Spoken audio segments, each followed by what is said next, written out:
Bonsoir à tous. Je ne suis pas seul devant vous. Deux hommes et une jeune femme sont à mes côtés. Christian Boisseau est un chômeur de 27 ans. Jacques Coeur est le dirigeant d'une entreprise moyenne. Quant à Marielle Guatchel, je n'ai pas besoin de vous la présenter. Tous trois m'accompagnent pour porter témoignage dans le grand combat que je mène. Vous le savez, je vous l'ai dit, je vous tiendrai le langage de la vérité. Le redressement de la France est nécessaire pour que nous soyons parmi les gagnants de la grande compétition qui domine le monde.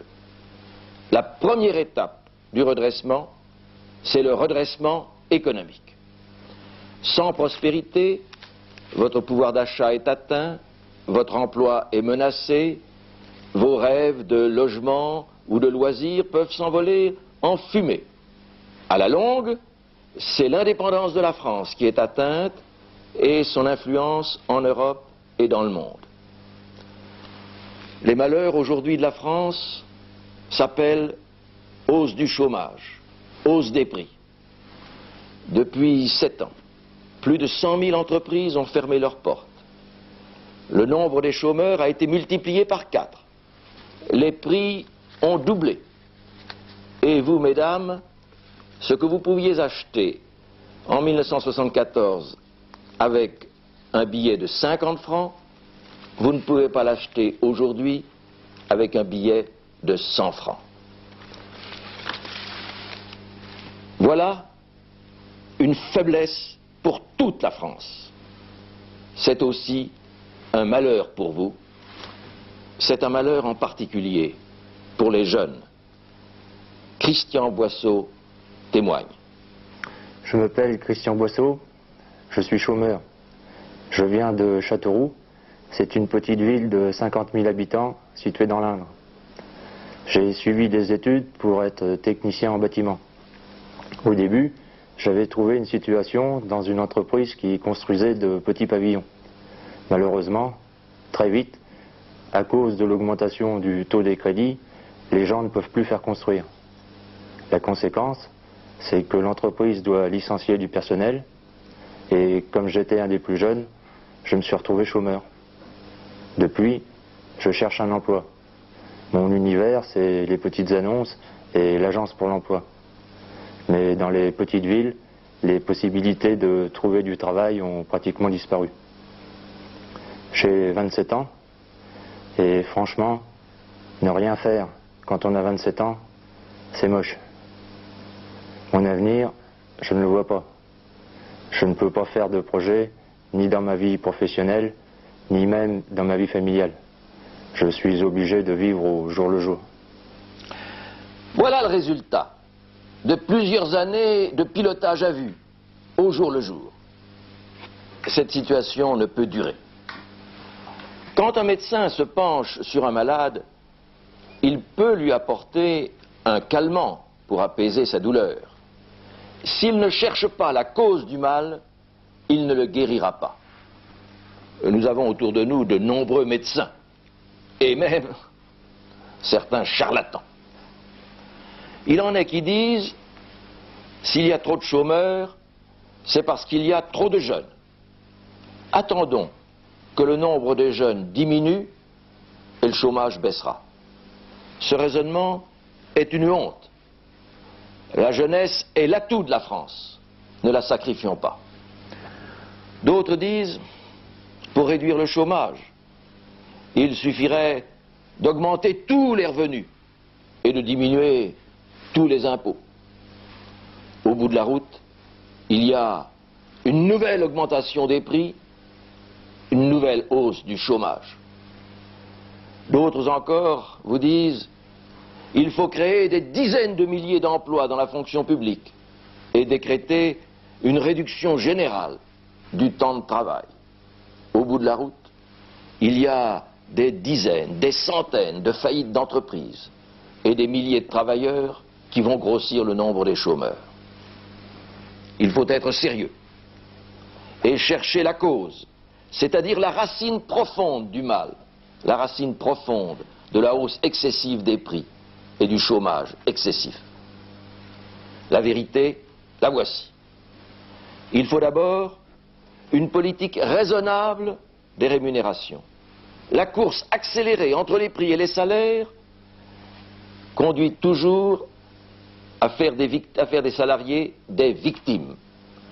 L'État doit, chaque année, après consultation des syndicats, et si possible avec leur accord, fixer un taux modéré, mais régulier, d'augmentation des salaires et des rémunérations. En contrepartie, l'État exonérera les contribuables qui paient moins de 5 000 francs d'impôts par an. La vérité, c'est aussi qu'il faut alléger les charges des entreprises industrielles et agricoles. Il y a 10 ans, les entreprises travaillaient 1 jour sur 3 pour l'État et la sécurité sociale. Aujourd'hui, elles travaillent quasiment 1 jour sur 2.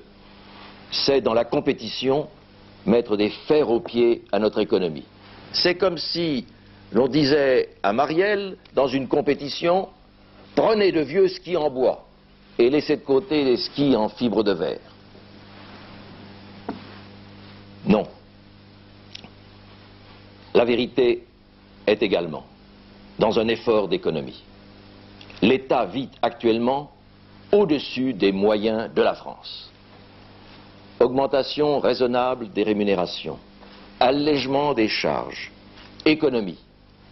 Telle est la politique raisonnable.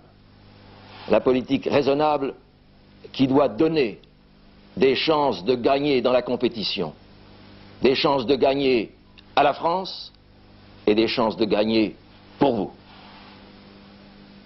Voilà un discours sportif. Il est différent des autres discours politiques. C'est pourquoi je vote Michel Debré. Moi, je peux vous le dire. Michel Debré est le seul candidat qui peut se présenter au départ d'une compétition sans être disqualifié. Je suis fatigué, et les Français aussi, de ces éternels discours de droite, de gauche, de ces mêmes chansons qui ne nous apportent aucune solution. Michel Debré, lui, est différent. Vous qui me regardez et qui m'écoutez, l'essentiel n'est pas de discuter sur 35 ou 36 heures de travail, sur 42 ou 43 jours de congés payés. De toute façon, vous le savez bien, ce ne sont que des promesses électorales qui ne seront jamais tenues. Ce que nous voulons, c'est une France qui gagne. Michel Debré, lui, élève le débat, car il a la dimension d'un homme d'État, ce que d'ailleurs personne ne lui conteste. En effet, il est lucide, il voit clair, et il dit la vérité aux Français. Michel Debré est un homme honnête. Et quand j'entends les gens me dire « il est trop honnête », je réponds « oui, nous voulons un président honnête ». Vous savez, la France va crever de ces ringards de la politique. Voilà pourquoi, spontanément, j'ai choisi de suivre Michel Debré. Si les entreprises françaises avaient le dynamisme de Marielle, elles seraient sûres de gagner. Encore faudrait-il qu'on ne vienne pas briser leur effort. Jacques Coeur, dirigeant d'une entreprise moyenne, vous apporte son témoignage. Je dirige depuis 2 ans une entreprise qui fabrique des articles de pêche. Son activité se situe donc dans un marché en développement, celui des loisirs. Vous savez aussi que de nombreux Français sont passionnés par la pêche. Nous produisons des cannes à pêche de réputation mondiale. Notre chiffre d'affaires se développe rapidement. Nous exportons. Notre entreprise peut donc être considérée comme une entreprise dynamique et performante. Et pourtant, depuis quelque temps, nous sommes confrontés à un problème dramatique, celui des importations d'Extrême-Orient. Elles ont doublé en 5 ans. Ceci a causé des difficultés énormes pour mon entreprise. Regardez, une canne à pêche importée de Corée coûte moitié prix que la même canne à pêche fabriquée chez moi. Que puis-je faire? J'ai été obligé d'abandonner des fabrications. J'ai dû fermer un atelier. En fait, c'est toute la profession qui est touchée. Des entreprises ferment et un employé sur 3 est licencié. Il est facile de comprendre la percée des fabricants du sud-est asiatique. Ils sous-payent leur main-d'œuvre, ne payent pas de charges sociales. Nous sommes donc confrontés à une concurrence déloyale. C'est intolérable.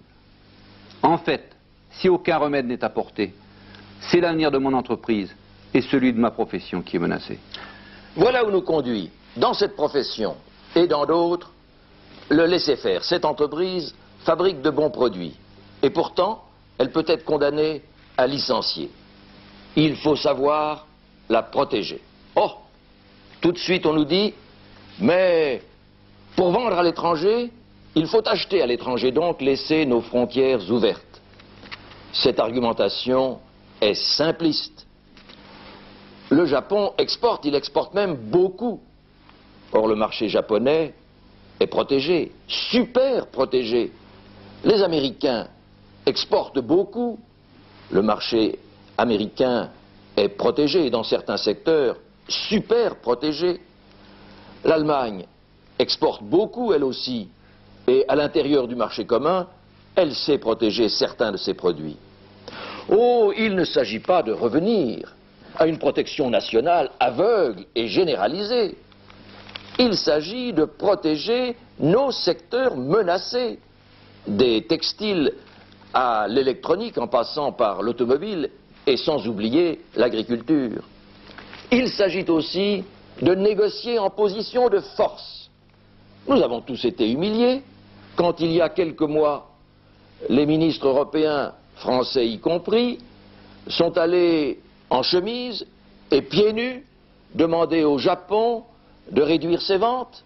Il aurait fallu d'abord imposer des droits de douane et des contingents et négocier ensuite. En mai 1940, nous avons envoyé nos régiments de cavalerie avec leurs sabres contre les chars d'Hitler. Nous savons le résultat. Dans la compétition économique, il nous faut des armes adaptées.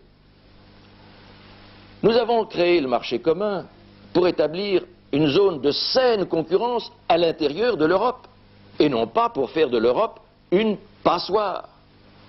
Français, Françaises, je vous le dis avec solennité, si la commission du marché commun de Bruxelles, dans les semaines qui viennent, ne change pas de politique, nous aurons le droit, et même le devoir, de protéger nos secteurs menacés. Comme me le dit Marielle, ne soyons pas plus bêtes que les autres. Et si nous ne le faisons pas, d'autres secteurs seront foudroyés, des entreprises fermeront leurs portes et des travailleurs par milliers iront grossir les rangs des chômeurs. C'est une fois cette protection établie avec intelligence que nous pourrons, à l'instar du Japon, des États-Unis, de l'Allemagne, avoir une politique industrielle et agricole de reconquête du marché intérieur et en même temps développer notre offensive sur les marchés extérieurs afin de rétablir nos comptes qui en ont bien besoin. C'est pourquoi j'estime nécessaire, après l'élection présidentielle, de constituer un gouvernement ferme, une équipe cohérente qui recevra la mission d'appliquer cette stratégie du succès. Voilà, je vous l'avais bien dit. Michel Debré est le seul capable de sélectionner une équipe de France politique. Il y a un problème que je ne comprends pas bien. En sport, quand on sélectionne une équipe de France, on prend les meilleurs de tous les horizons. L'équipe de rugby qui a gagné le tournoi des 5 nations, ce n'est pas seulement Béziers ou Narbonne. Le malheur pour la France, c'est que chaque parti a la prétention d'incarner la France. Michel Debré, lui, il est au-dessus de la mêlée. Et il est capable de constituer une équipe politique. Vous voyez, quand j'ai gagné mes médailles, ce n'est pas pour la droite, ce n'est pas pour la gauche, c'est pour la France. Michel Debré, c'est le candidat de la France.